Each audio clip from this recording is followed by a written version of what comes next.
We want to provide a lot of value to the agents that want to become successful influencers in the industry. I mean, who doesn't want to be in the top 1% of realtors? Who doesn't want to be a top real estate influencer on social media? There were some voracious, competitors in the marketplace. People were starting to,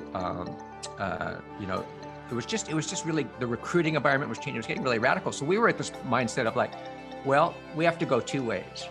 We're either going to hunker down, trim expenses, and try to ride this thing through, or we're going to go big. Right. We're going to go raise some serious capital and go big and just, see how big we could take this. And it was at that point in time in our decision making that Douglas Elliman came along. Every overnight success, Alex, is 10 years. You know that. It took me 10 years to be a good agent. It took me 10 years, in management. So it seems like Teles was 10 years. 10 years seems to be the magic number for me. Yeah. And if you talk to anybody, it says, oh yeah, everyone thinks I'm an overnight success, but it took me 10 years to be an overnight success. And you hear it, that's the quote. All right, welcome to Top Real Estate Influencers Podcast. You're here with Alex Montalenti and Mario Hurley. And our guest today is Peter Hernandez. He's the CEO of the Western region of Douglas Elliman, been in the industry for a long time, real estate influencer, really cutting edge, early adopter of technologies. And we're excited to get into his brain, really understand his vision. And we want to provide a lot of value to the agents that want to become successful influencers in the industry. I mean, who doesn't want to be in the top 1% of realtors? Who doesn't want to be a top real estate influencer on social media? I mean, Peter Hernandez has a lot of knowledge to offer, and we're going to dive in deep here. Welcome to the call. Thank you, Alex. Thank you, Mario. It's great to be here. I look to you guys a lot for my social media influence, and the company you guys have built is amazing. And if you guys don't know Real Greater, you got to know it, because they have some of the leading technology. They have these really cool Insta business cards and all kinds of cool things that you guys can use to promote your business, to build your social media presence and influence. So I'm really, really excited to be here with you guys and talk about this. And I hope it's not a one-way conversation. I hope we can all kick this stuff around, because some of the questions absolutely that we're going to be talking about are, we might have difference of opinions, and we might, even want to debate some of it. So I'm all up for that. So let's go. Yeah, let's do it. And you're absolutely right, Peter. When it comes to us providing value, why we did this podcast, I call it a labor of love, because from the time I've known Alex for the last 5 years, we were always going crazy, and we're super fascinated when we saw other people doing podcasts.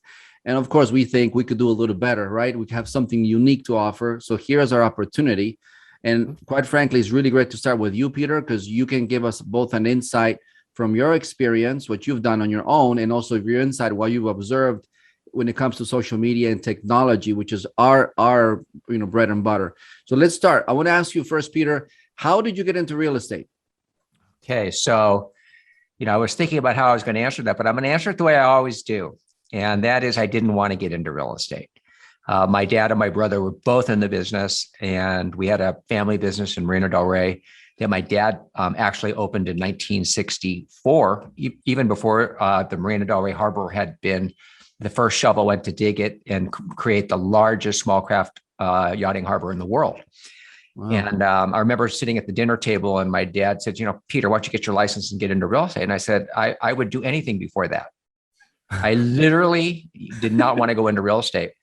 But as it goes, I was at UCLA. I was putting myself through school. I needed to earn some money. I got my real estate license, and I went in to sell on the weekends just to earn money. And as it would be, my first day on the job, a woman comes in from Brentwood, and she says, do you have any rentals? And so, I went and I took her around, and I showed her some rentals, and there was nothing she liked. And she was a new divorcee, and she was just coming from Brentwood to move to the marina. And as she's walking out the door, before the door closed, for some reason, I just said, wait. I said, have you ever thought of buying anything? And I have no idea where that came from. But it showed me that I was getting sucked into the business. And she says, she actually leaned in and said, is there anything for sale? And so back in the day, speaking of technology, we had a book about this thick, and you thumb through it and you go, here's one. And I called up the broker. We went and saw it. We saw about 2 or 3 properties, and she bought one that day. Wow. And so I was in, and that's kind of how my career started. That's awesome. Yeah. I love it. Yeah, So you got the bug. I did. And you know what? It's funny. I was pre-law at UCLA. I was really excited about maybe becoming a lawyer. And I was thinking about it though. And while I was going to school, a lot of my clients were lawyers, and they all kind of liked real estate more than what they were doing in law. I really picked up on that. They were investing in real estate. They were interested in real estate. I would talk to them about law, and they would say, "Oh, I don't know why you'd want to do that. It's like, you got to deal with everybody's problems." And so I listened. Yeah. And I ended up just ditching law school and going straight into real estate. And it was, I don't know, 50 years later, it was probably the best decision I ever made. That's awesome. Yeah, it's like me. Like I got dragged into it too. My mom was in real estate, and she's like, "Come on, just help me out this summer." Like, no. I don't want that. Like, did she make you sit? Did she actually make you sit with her at open houses or sit in the office when she was working? My dad would do that to me, and I was so bored. Yeah, she would make me put this stuff into the MLS. Like, she's like, "Okay, sit in front of the computer, put this listing in the MLS. Here's the folder." Yeah. She'd pull out the folders with the information, and she's like, "Hey, I don't know how to do this, so put it in there." And I'm like, "Really? I have such better things to do right now." I didn't get it, like how important that was. She had to pay the mortgage, She's like, "I got to pay bills here." Yeah, I want to go surfing. I want to go play baseball. This is not my way of spending my day. Right. That's so funny. That's what I love. I've seen talking to a lot of the people that we service. I always hear these stories that it was never like this straight line. Like, oh yeah, I love real estate, I'm going to do this, and that became a success. It always had these twists and turns. I remember, Alex, you shared with me when you started doing this work for your mom, then other ladies found out about it, and some ladies brought you to their home. You told me this funny story. This lady's like laying in her bed, just watching you as you're doing this data entering her information into the MLS. Yeah. Little did you know. It's so funny though, you guys, if you think about it, how many siblings of parents that are in the real estate business have actually gone into real estate? Either voluntarily or involuntary, but ended up in the business because their parents were. I see it more and more. And you see like these mother-daughter teams, father-son, father-daughter, entire family teams now. You even see like husbands and wives leaving their other careers and joining their spouse to be partners in real estate. Why do you guys think that is? Is it the money? I mean, we have a team member whose mom and dad is in real estate at Douglas Elliman, right? And he just hears the conversations all day long. Like for him, that is what the household sounds like. The household sounds like people on the phone, negotiations, showing homes. It's like, if that's your life, that can become your life, right? I know it. Follow right into it. So yeah, I mean, for him, it's just, he can't live any other way at this point. Yeah, I know. Speaking of which, Peter, I mean, you said you've been doing this for what, 50 years? I know. I shouldn't say that because I don't want to be viewed as a dinosaur, and I think I am. But you know what? I got started young. I mean, I got my license when I was at college, and I was 18 at the time. Mm-hmm. And I was 18 in 1970. So if you do the math, you come up with 50 years. And I had a couple of friends that took the test with me. We got our broker's licenses right away too. Back in the day, you would just like automatically get your broker's license and have it. And, I don't think I wasn't at the time thinking of starting my own business, but I'm glad I had it because it came in handy later. But, it was just one of those things where, I'd rather do that than, work at a restaurant or something. So for me, to put myself through school selling real estate, I mean, if that's possible, why not? Absolutely. And you still became a lawyer? No, I didn't. I never even went to law school. I was in Europe and my brother did something that I wanted to follow in his footsteps. And he had gone to Europe and spent close to a year there just living in Europe. And I thought, I want to do that. So when I graduated from UCLA, I actually had $1,500 and I basically flew to Europe. I went and bought a VW van for, I think I spent like $300 on it. Wow. And, it was already set up with a little bed and I had a little stove in there. And so I was able to drive around Europe and I had my surfboard and my skis and, I was surfing in France and I was skiing in Switzerland and, and I had all kinds of fun adventures and things and, Wow. and met great people. And I actually stayed there for 9 months. And to do that, I supported myself by picking grapes in Bordeaux and Cognac and some of these great cities in France. And then I peeled potatoes in Switzerland so I could ski every day. And, and it was fun. It was really, really a fun experience. But then when I came back, to, I was supposed to start law school. It was actually in Europe that I had the kind of the epiphany that I was not going to do that I was just going to go into real estate. Wow, that's wild. Yeah. Were your parents proud of that decision? Well, it's interesting, right? So I work for my dad and, I was always hoping to become an owner in his business or to help him grow it. And at the time, there was other partners and they basically didn't want to grow it and do it. And so I actually left my dad's office and went down the street and went for a large independent company called Jon Douglas Company. And at that time, I remember thinking to myself, oh my gosh, how's my dad going to feel? This is awful. I feel like I'm leaving the business. And then I thought, how is the community going to react to this?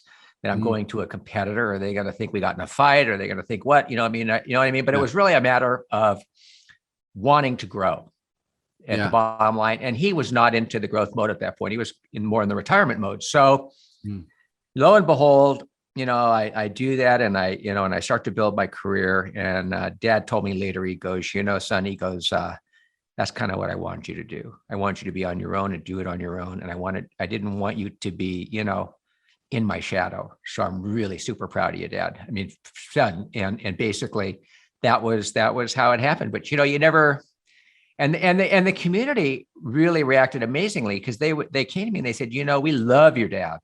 And now that you're here, we're ready to start listing. And that really taught me the value of being with a good broker.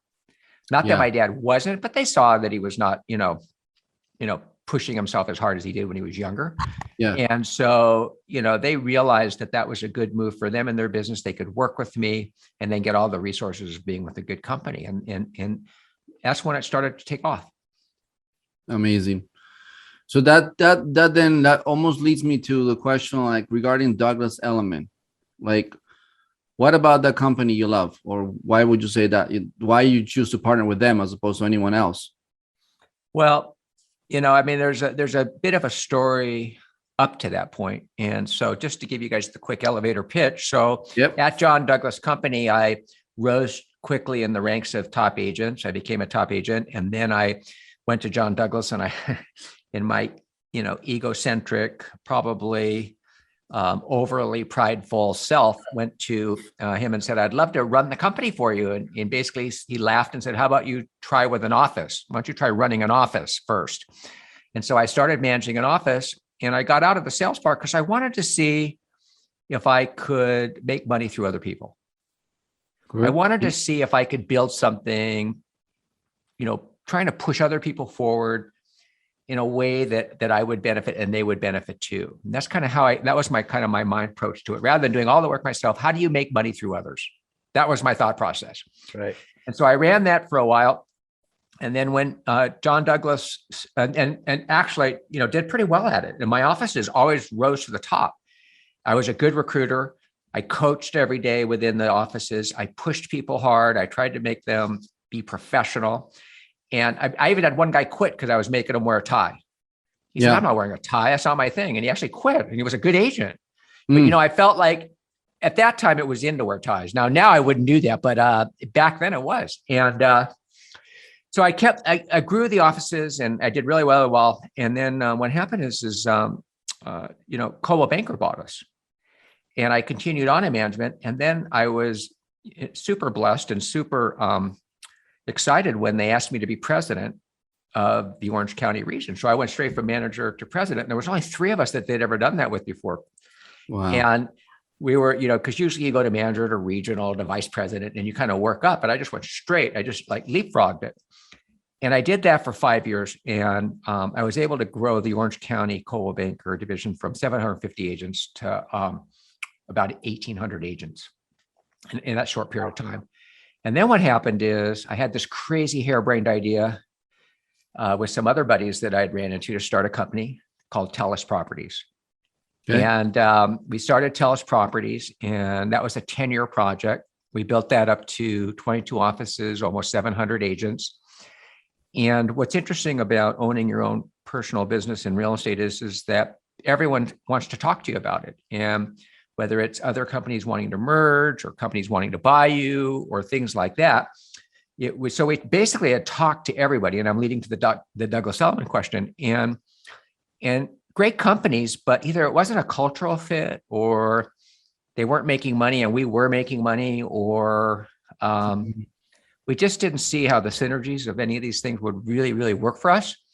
So we were at a point, and it was back in, I think, around 2016. I don't know if you guys remember, but the market was a little bit funny then. And I think everybody thought it was going to like start going down. They thought it had peaked back then. Yeah. There were some voracious, competitors in the marketplace. People were starting to, it was just really, the recruiting environment was changing. It was getting really radical. So we were at this mindset of like, well, we have to go two ways. We're either going to hunker down, trim expenses, and try to ride this thing through because we didn't want to sell or we didn't want to merge with anybody, or I had partners that had access to joint venture money. We're going to go big. Right. We're going to go raise some serious capital and go big and just, see how big we could take this. And it was at that point in time in our decision making that Douglas Elliman came along. And there was something about Douglas Elliman that just made us pause. And I'm so glad we did, because we just felt that the sophistication, the marketing, the brand, which has this kind of Madison Avenue, Wall Street, Hollywood vibe all rolled into one. It's a 1911 company, but it still is as hip and youthful as any company in the marketplace. Yeah. Right. It just made sense to us. Like our agents are going to thrive in this company. We should take a look at it. It's so funny. Stephen Kotler and I and Howard Lower, we all met and talked, and I swear we had a deal in an hour practically. That's how natural it fit. And then, of course, we gave it to the lawyers to work on for a year.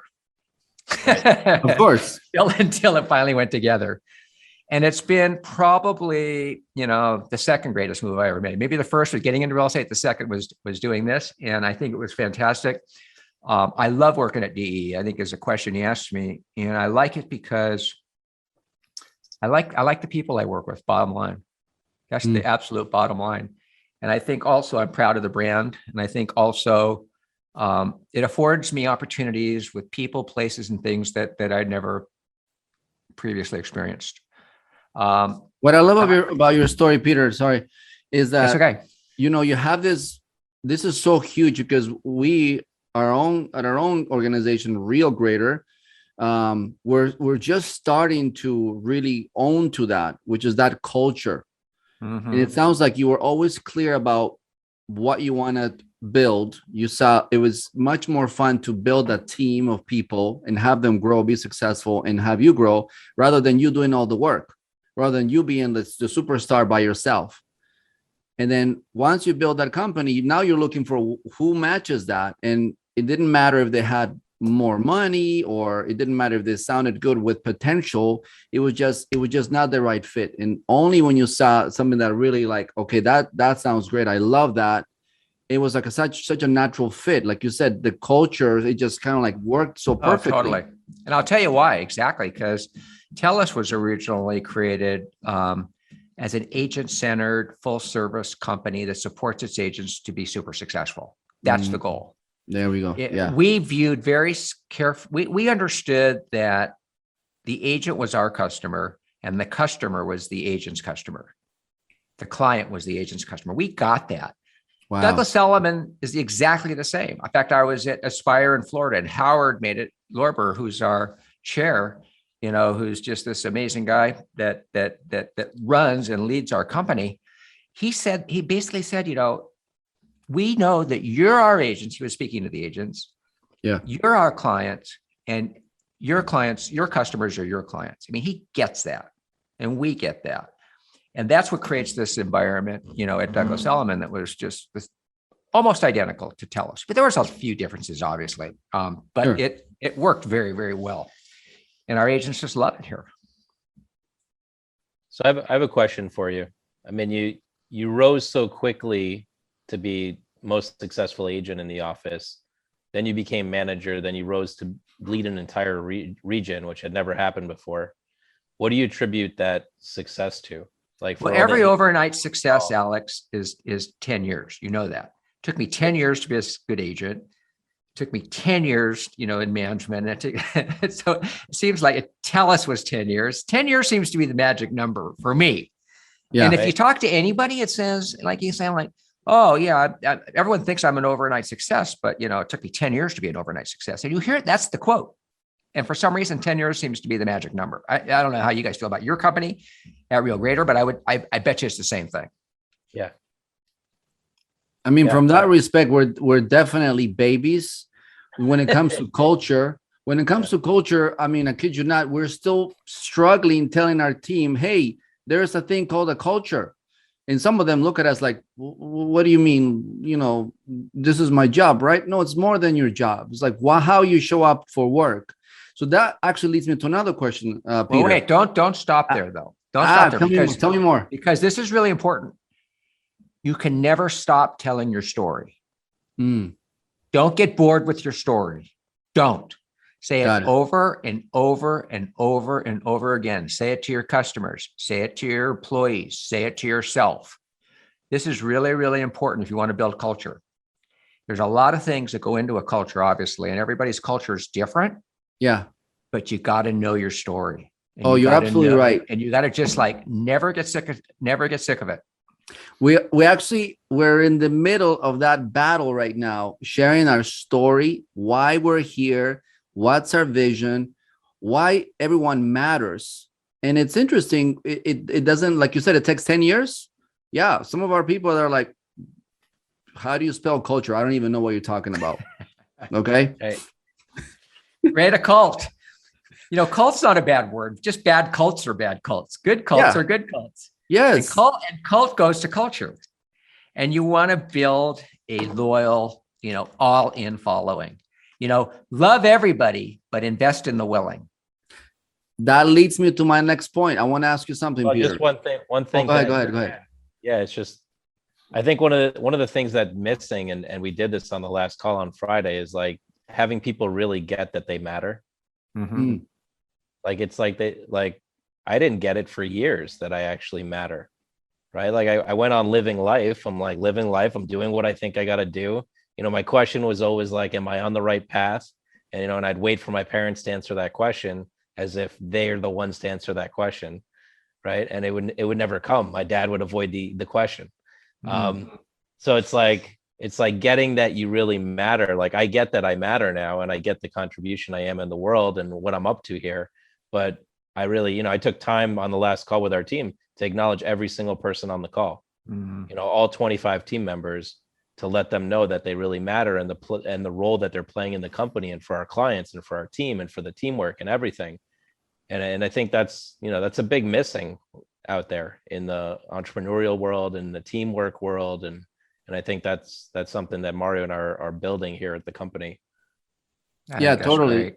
And by the way, I did get the feedback. This is confirmation. Yeah, we're on the right track somehow, because people kept on saying to me after Alex said that, something shifted in the company. I'm really excited to be here. And people are starting to actually speak up more. Before they were just complacent, letting stuff happen, complaining quietly. Now they're starting to say, hey, we need help here. We need support there. So that's actually starting to happen for us just now. Oh, that's great. That's great. Empowering people. Yes. But I want to ask you something, because this is also a tricky part for us. What are the traits? How do you know the traits, the qualities of somebody that okay, that's somebody that I want to work with, build, as opposed to somebody who you're going to waste your time with? Oh my gosh. We know all the signs. We just ignore them. We just ignore them. They don't lean in. They don't participate. They're late. You ask them to do it, they don't do it. They're not enthusiastic. They're not bringing you ideas. They're complaining all the time. They're critiquing all the time, but they're not showing up. They're not taking responsibility. They're victims. I mean, I could go on forever. Jesus. You know what I mean? Seriously. I mean, and we ignore it because we think we're going to change them. We think that we are going to win them over, and we're putting our efforts in the wrong direction because there's the person right next to them that's like a puppy dog waiting for you to acknowledge them. That's just going to help you and be part of your team and is a cheerleader and loves you and loves the company, and they're all in and they want to play so hard and so badly. And yet we're focused on trying to change the people that aren't leaning in. Now, does that make any sense? No. And so once you understand that and you start saying to yourself, I want to work with people that want to work with me, that share the same goals, the same values. Oh man, there's freedom in that. There's freedom and success. Yeah, there's freedom, there's success. And also you're not the one going like with all this burden of like, how the hell am I going to figure out how to get these people to fall in line? How I'm going to prevent them from keep on doing the same thing and wasting time and not able to make progress quickly. Like how many times do I have to say the same thing where the people that actually, they get it, they remind you of what you said and they're already ready for the next step. That's what we're noticing. Yeah. The other person, you're playing therapist. Yep. Yeah, I mean, for the managers and broker owners who listen into this, it's like I see these offices that I walk into, and that there's a small percentage of realtors in that office that are top producers that are going to get it, and then there's a larger percentage that are not leaning in, as you said, or not ready to play, and yet the manager or broker is still like, I got to work on this person to make them a top producer. Or I got to invest. Or how do I keep them? How do I keep them? What do I do to make them stay? What do I do? Do I pay? You can't push water up a rope. Okay. It doesn't work. Right. That's great. And then of course you gotta have the courage to just have that conversation. I mean, here, for example, in our company, I'm the guy that's rings the red flag and says, okay, that's not working. And it's not comfortable to call somebody and say, you're not being responsible for your department, or this is the third week we're talking about the same thing. And people don't like me for it. But then we see how once we handle that, people stick around and they do bring up their game, or they say, that's it, I'm done. And they somehow, some way, they end up leaving the company. And then we see, okay, now we're making progress again. Now we're picking up pace again. And it's really interesting. Like you said, you don't have to work so hard when you're with the right team. Well, it's not about working hard. We work hard no matter what. I mean, you got to work hard, whether they're on the team or not. It's just don't fight a losing battle. Don't try to make, a Labrador into a Doberman or vice versa. Well, how can you tell somebody rather like, we're hiring a couple new people in our company and we're going to hire more new people. Great. How can we quickly tell, okay, we got a winner here, or we got somebody that we can work with? Not necessarily, maybe they're not developed well, yet. That's I mean, at interviews, people are always at their best. And that's a tough one. I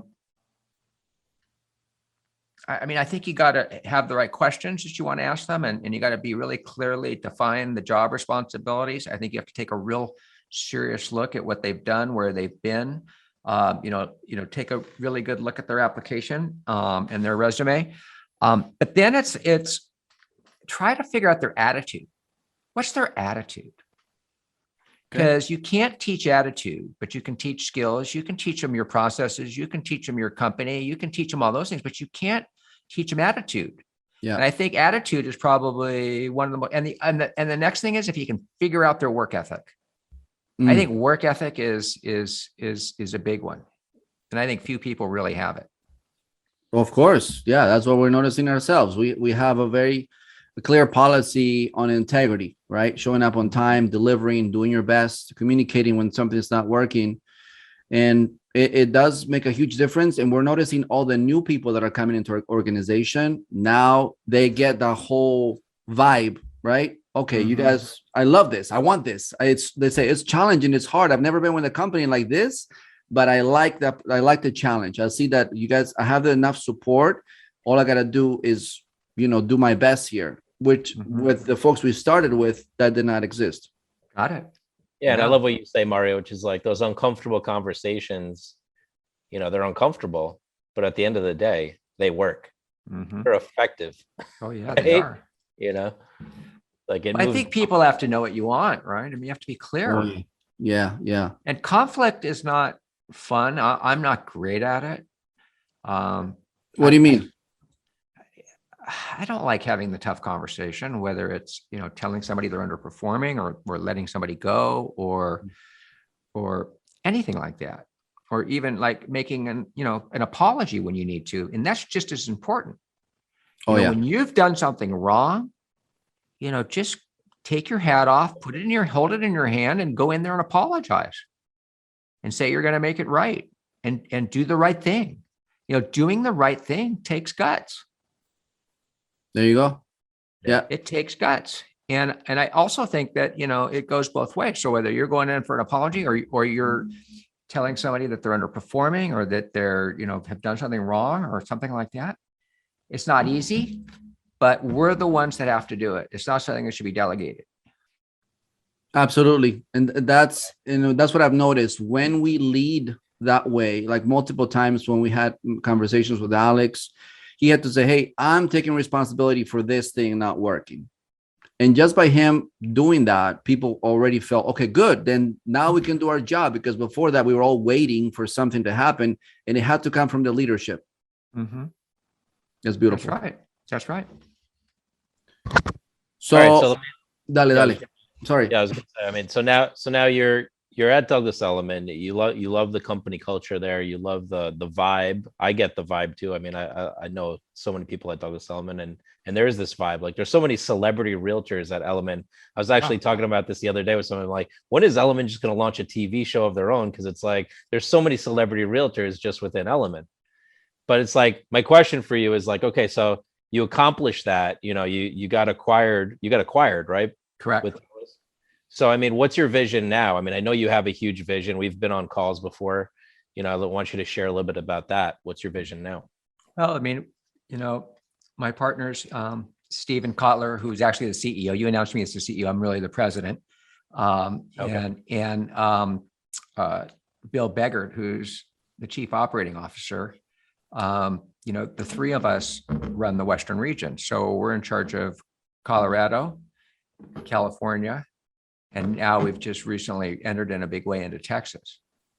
So those are the three markets we're in right now. And we have our eyes on other expansion and on more expansion into more regions within the West, staying in the areas where our customers are.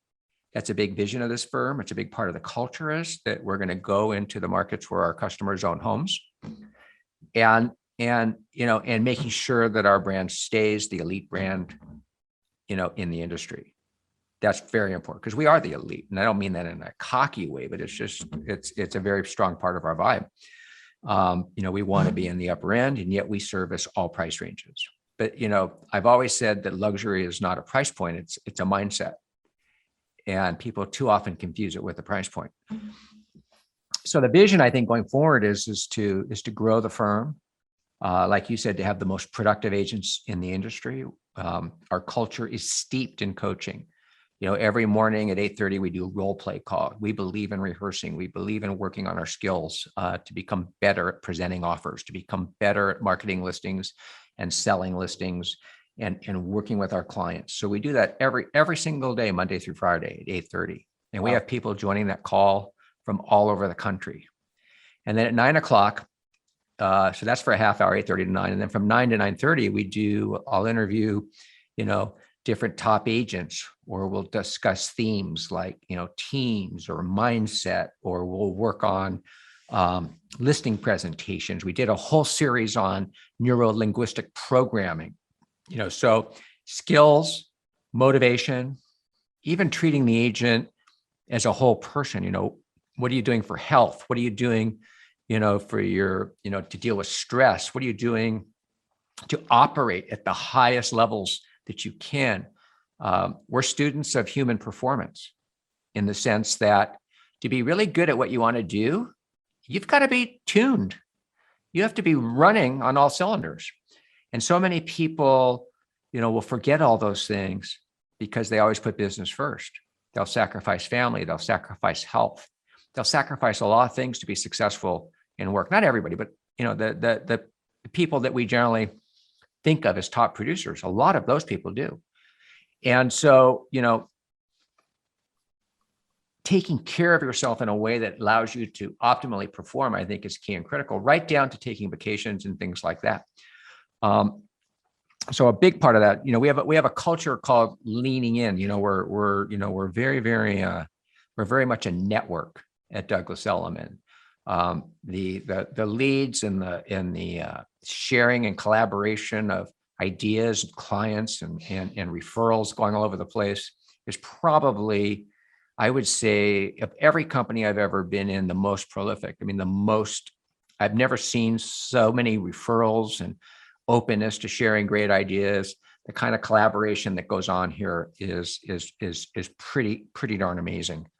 So the vision, I think, is, to answer your question more completely, is to continue to grow into markets where we need to be, where we're not, to continue to keep our agents, at the forefront of the industry, the most skilled, the most professional that we can, having the highest and best, not necessarily being the biggest. I mean, it's like people often say to me, market share, market share, market share. Well, a lot of these companies are managing negative market share. And what I mean by that is they have market share, but they're losing money, tons.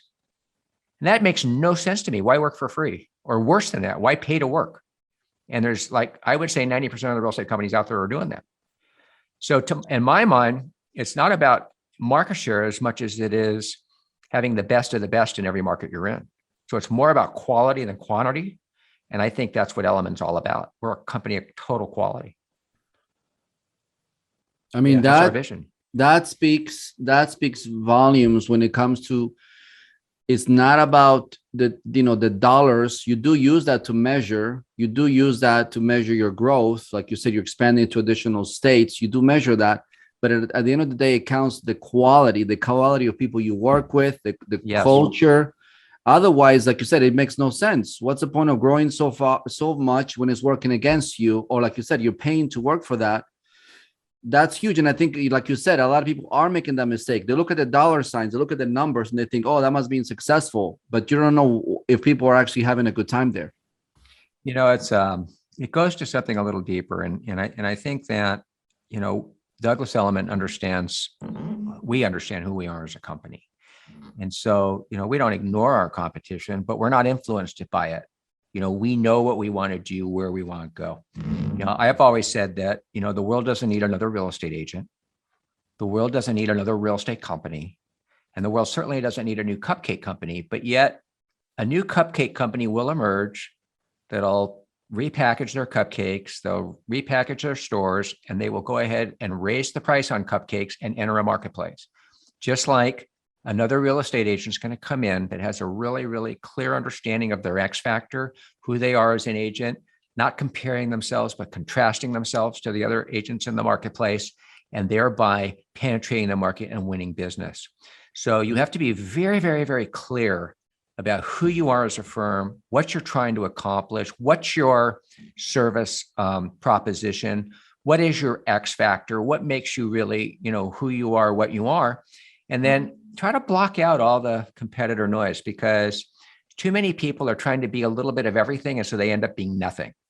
Correct. Yeah. Yep. We actually, that's part of our vision. And, as you're saying this, Peter, quite frankly, I feel inspired that we should perhaps organize a retreat for our organization, be able to really connect with our people, let them know not only our vision for them, because we are very much centered around our team. Like, we already have collected hundreds of reviews for our company, but those reviews are simply the result of our folks, our team members being like in love with the vision. Mm-hmm. But they also come back to us and say, I don't know this. Like, what are you talking about? And it sounds like Douglas Element, you said you're very, very clear about this. And we take amazing care, supporting and training and giving as much as we can of the resources to make top producers. And that's what I see we need to do in our company, because our company has the potential. We just haven't fed them as much as you guys are feeding them. Well, you see in some of our ads, they even put, we build agents.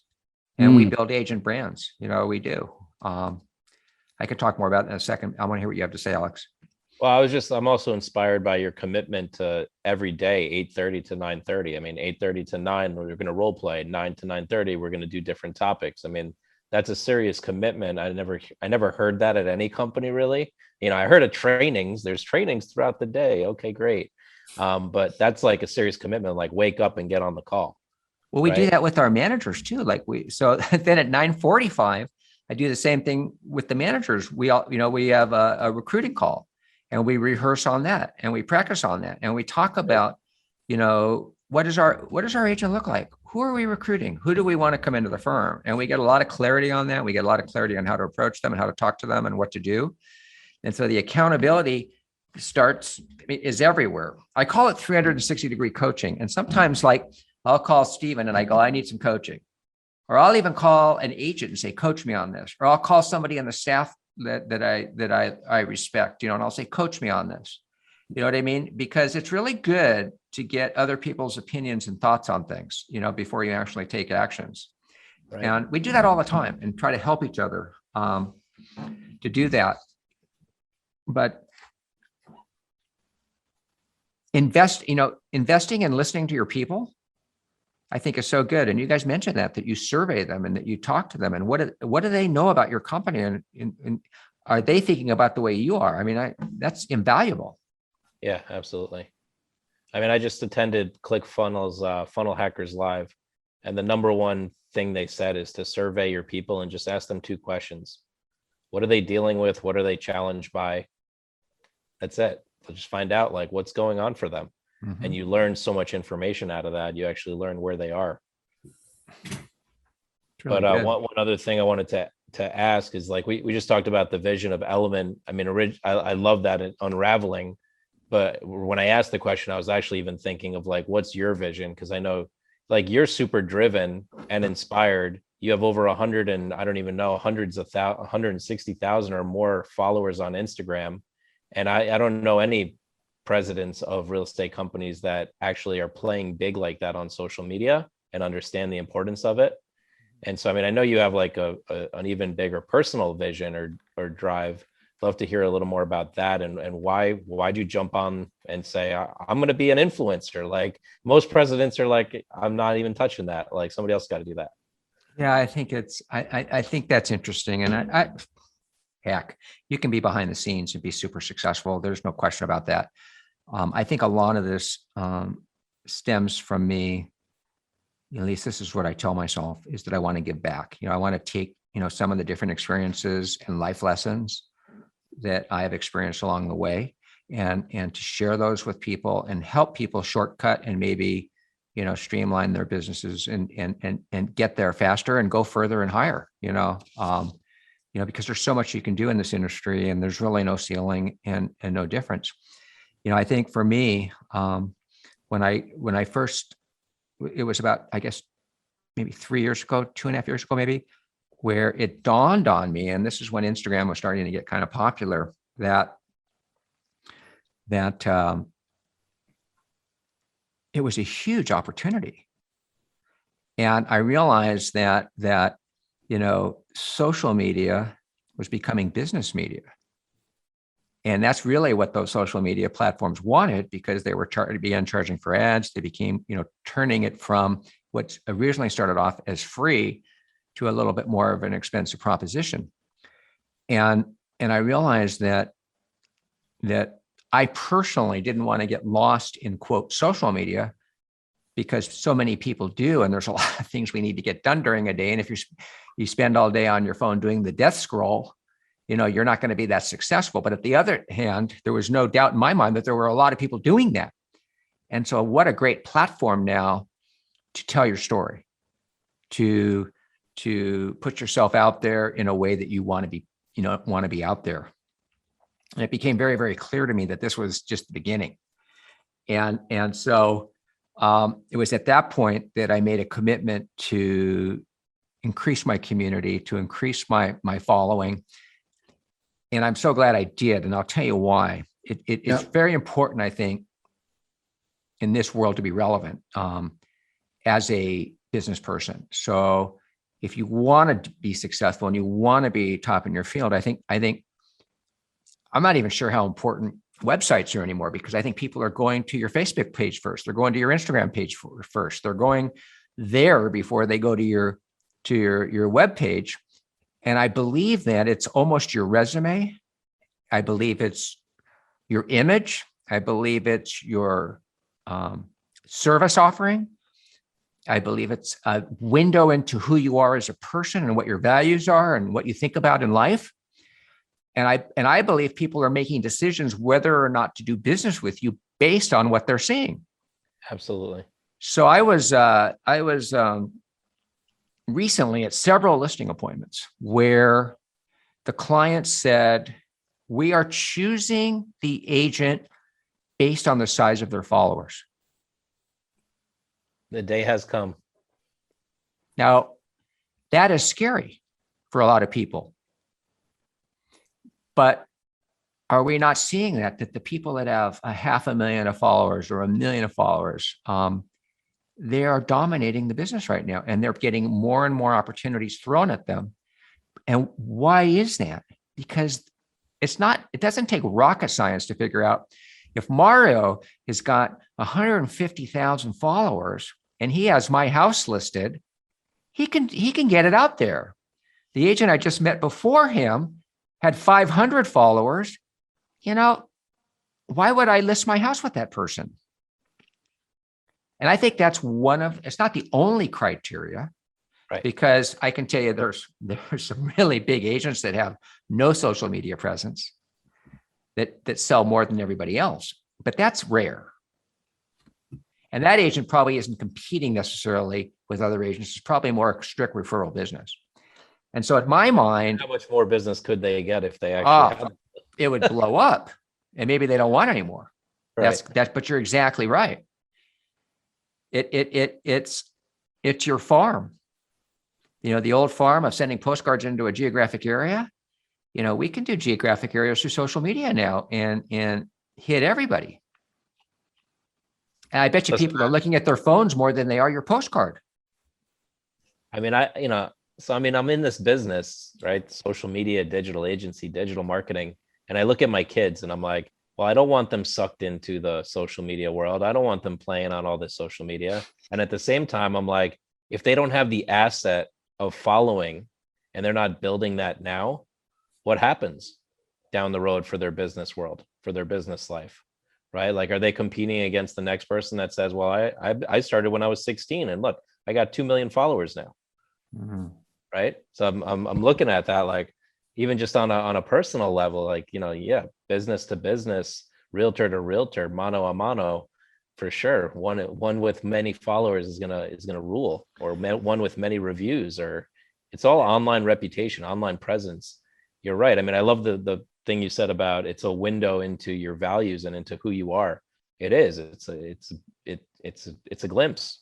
Right. If not a glimpse, it's a complete transparency. It is. And I think whether you're going on a listing appointment and you can say, look, I can reach 1 million people with one post, or you're marketing your properties and putting them on your posts and putting them in your story and doing videos and boosting them and all that, or you're building your brand. It is the most efficient and cost-effective way possible to become known in an industry. And you called me an influencer. I'd like to be an influencer, to be honest. And I would love to have influence in the real estate world. And I think every agent should have that same desire. They should want to have influence in their community that they sell. They want to be known as the resource, the expert the go-to person for any question around real estate, whether it's listing the house, buying a house, what are values, what's going on with the zoning changes, what's happening with that community development, all of those kinds of things. You want people to come to you for that answer. And I can't think, you guys tell me. I mean, it just became so clear to me 3 years ago. And until they come up with a new way to reach our clients, I can't think of a better way to reach clients right now than that. And what I love about what you're saying, Peter, is that is actually one of the things we spend almost every single day when we do our web trainings to agents across the nation. But the ingredients that I heard in what you said was, one, you didn't want to be obsolete. It didn't matter the fact that you had all these accomplishments in the past. You realize, wait a minute, things have changed real quick. And you made a commitment to grow in there, to participate in that game, and to start becoming that influence. And then you realize, not only is this something that I must do now, but this actually is becoming the smartest way to grow your business. Mm-hmm. And I think we still have many more people to reach, many agents that probably will become obsolete because they're still holding on to the old ideas. They're still giving themselves a nice way out of saying, well, it's hard. I don't know this stuff. I'm a dinosaur. They use phrases like that just to avoid, being the ones that they have to make that commitment. I think that's where it starts. If you don't make that commitment, we can't help you. Yeah, I had a great call the other day, and I took a stand. There were two agents that said, you know what, Alex, all this is great, but I get enough business. My book of business is good. And I said, look to your left. And there was a realtor that was doing 20 transactions a year, more than the people to the right. And I'm like, and she's crushing it. And I'm like, so listen, if you have all this business, why not refer it out? Why not just get a nice referral check? I was like, it may be high time for your business right now, but what happens when winter comes, right? Why not stock up now for winter? And they were like, and I was like, I'm calling you out because I'm just saying, if you're in business, you're selling real estate, don't tell me your bucket's full, because it's never full. It's never full for any of us, really. No, and if it is full, stock up. And then when winter comes, you'll be good, Mm-hmm. Well, we're not all going to get $1 million listing show. And when you look at agents like the Altmans and Frederick and Tracy Tudor and Josh Flagg, who all by the way happened to be at Douglas Elliman, all these agents are enjoying tremendous success, and they have the ability probably to promote properties and promote themselves better than anybody through their shows. And if you look at their followings, it's helping them on their social media followings like that. Most of us are not going to get a show, but we can create our own show. We can be our own producers, our own directors, and our own stars in our own shows right on social media. And that's how you get around it. And that even might be the way to get your show if you really wanted to be on TV, because people will notice it and they will, come to you and say, yeah, you should be on this show or not be on this show. Not everybody wants that kind of public attention. And I get that, right. But you know what I mean? And most people, I'd say almost everybody, I don't care if you're, the best supermodel in the world, don't like the way they look or at least all the pictures or all the videos or all the things, we like some of our pictures, but not most of them. And I would say that, you got to get over it. And people say to me, well, I don't like the way I look. And I go, well, does that mean you never go outside ever or see people? Because guess what? Everyone sees you as you look. It's so funny. And my favorite joke is, the picture we hate today, we'll love in 10 years. And it's so true. Because you look back at your old pictures, you go, God, I was good looking back then. You know what I mean? Everybody does that. So it's this self, what's the word I want to use? It's do you go to a listing appointment with your front door in front of you? Just so with like a bag over your head or whatever. I mean, it's very funny. Right. And so we all have to get over that. And we all have to just realize that, this is the future.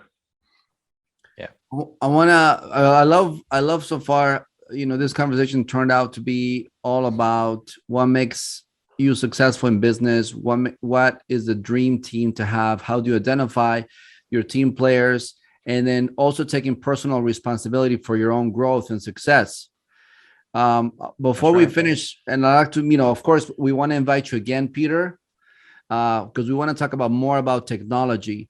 Would you share, like, what currently do you see are the challenges having to do with technology specifically?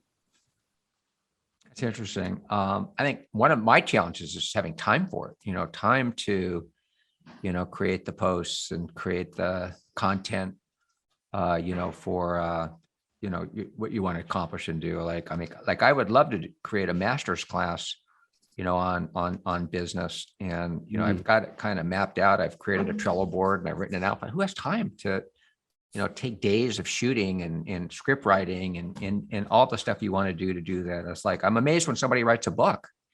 Yeah. Like, when an agent actually sits down and writes a book, like, I think Tracy came out with a book recently. Ivan Estrada and our company came out with a book recently. I'm amazed with that because it takes time to sit down and do these things. So I think technology, I think the difficulty with technology is to stay current with it and to know all the new technologies and figure out which ones you want to use and which ones don't matter to you. And then on top of it with social media, I think it's taking the time to do that. And really, that's why you guys are so valuable, because you'll do that for us. And our work, and it will be minimal if we employ you and use you. And if you really believe what we're saying, that this is something you should do, then it's really inexpensive at the end of the day, and something you should do. I think technology is, as long as we don't, get sucked into the negativity of it. You've seen the whistleblower in the Senate, talking about Facebook and the evil effects of it, and that's all true. We know that's all true. Yes, that's why I call it business media instead of social media, because I don't want to get into that social, you're in Paris and I'm not, my thing going on. I mean, I don't want to do that all day long. I mean, that's crazy. But at the same time, if we can grow our companies, grow our businesses, and use technology to be more efficient administratively and manage deals better and market better and have more time to be with our families and to, go surfing or playing golf or whatever you love to do, then that's what we should be doing, and using technology to make our lives better. Yeah, Alex, what do you see are the challenges with technology? I mean, time for sure. Although, as you were saying that, I was like, I remember when it would take me 3 to 4 weeks coding to build a website, right? And now you can build. I mean, on certain platforms, you can build a website in a day, right, or in just a couple of hours. So on that side, it's like, okay, we've reduced the time it takes to do things. But on the flip side of that, it's like, well, now you spend so much time testing, like what works.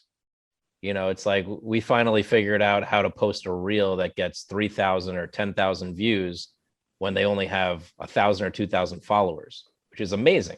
Like, wow. That's 10x. That's great. Right? But to get to there, it took 30 days of testing to figure out what would actually work, right? Or you launch a website that's like go left or go right, you got to do A/B testing. Or launch a Facebook ad. I mean, Mario knows Facebook ads. I mean, how many consultants, how many tests, how many videos, how many landing pages? Right. We're talking like 5 months just to see what could possibly work for our company. So, I mean, the amount of time that goes into that, I think that's the challenge, is the time. And then also knowing who the experts are that you can rely on. Because it's like you can burn through a ton of consultants before you find the one that knocks it out of the park for you. That's right. That's right. And those reels are so good. If you create a good reel, oh my gosh, you can get 30,000, 40,000, 50,000 views. It's amazing. Right. And the other thing, the other secret too, is being an early adopter. I'll never forget when reels first came out. I just did one immediately. I had 60,000 views. Now I do one. I'm lucky to get 10. Right.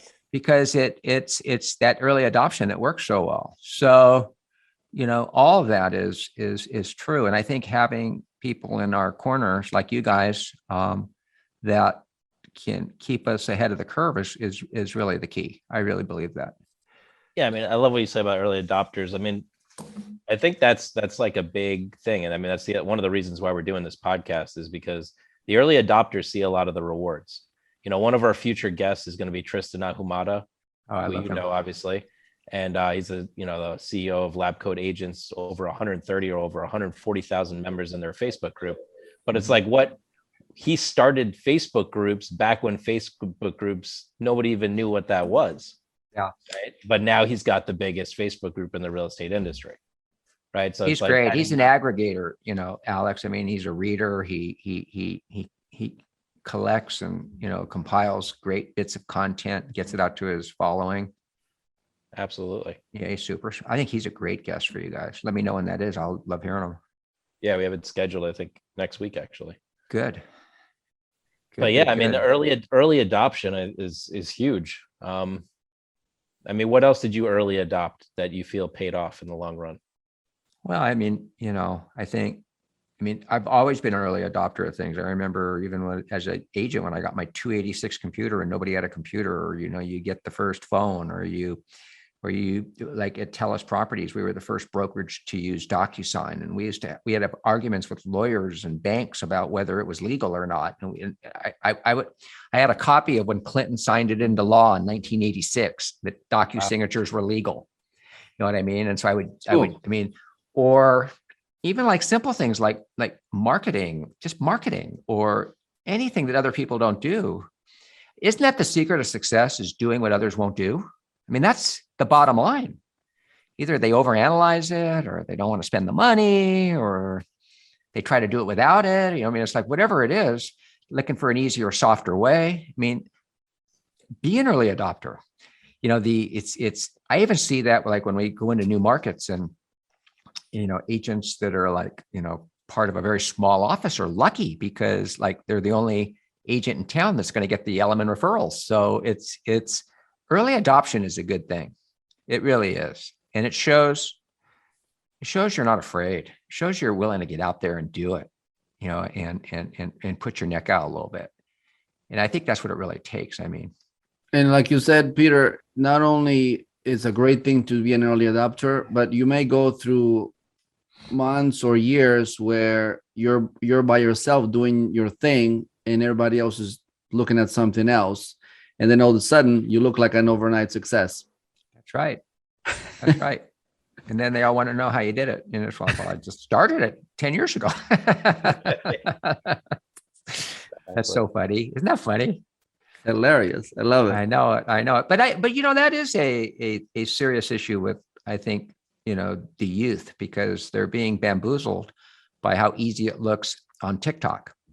Yeah. And they go, oh my gosh, that person's such a success, but the truth is you got to really have that stick-to-itiveness. You have to, not jump around from idea to idea to idea to the next shiny penny, as we used to call it, to start in the mailroom and work your way to the top. Those values are still key and central to success. Yeah, it's nice to look at the flower, but I mean, when did the seed get planted? That's right. That's a good one. Beautiful. All right, let's go ahead and wrap it up for this episode. Peter, thanks, guys. It's been a pleasure. Thank you so much for sharing your insight on this. Any last words? No, it's just great to be with you guys. I've said too much already. Right. Yeah. Alex. Awesome. No, this was great. It's very valuable for everybody listening, and I definitely enjoy it. And I'm looking forward to more of these. Absolutely.